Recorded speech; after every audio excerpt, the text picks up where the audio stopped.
Atenção! Vai começar agora uma teleaula de processos de fabricação do curso profissionalizante. Este módulo tem um total de 80 aulas. Hoje, você vai assistir a teleaula número 5. Bons estudos!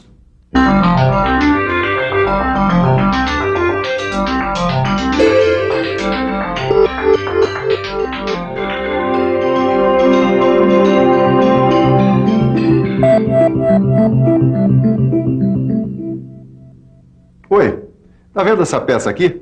O processo que deu origem a ela você já conhece. É o processo de moldagem em areia que você aprendeu nas outras teleaulas sobre processos de fundição. Agora, essa outra peça aqui foi feita em outro processo.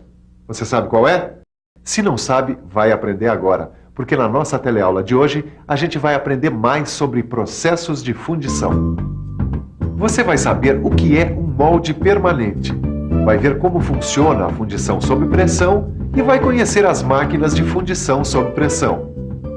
Bom, você já viu que chegou a hora de aprender mais sobre moldes, né? É, por isso que eu já tô pintando no pedaço. Oh, que surpresa, Caio. Ué, que surpresa, Ananias. Verdade, você pra mim é uma surpresa permanente. Por acaso é tão permanente quanto os moldes que a gente vai estudar hoje? Até mais, porque os moldes permanentes, na verdade, eles são quase permanentes.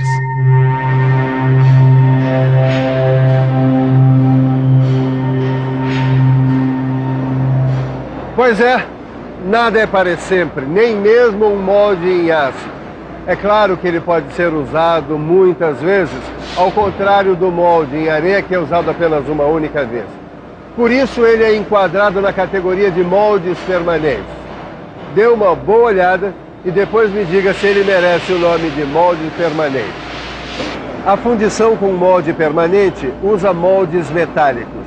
E cada um desses moldes pode produzir em torno de 100 mil peças, ou até mais. É mole? E eles podem ser usados tanto no processo de fundição por gravidade, quanto no processo de fundição por pressão. Muito bem, aí você me pergunta, mas se esse molde permanente pode ser usado para produzir milhares de peças, por que então usar a fundição em moldes de areia que se desfazem após a produção de cada peça, hein? Acontece que o molde metálico geralmente é usado para produzir peças de metal com temperatura de fusão menor que a do aço. Como vai fundir uma peça de aço num molde de metal? O molde se deformaria inteiro com a alta temperatura do aço fundido, não é verdade?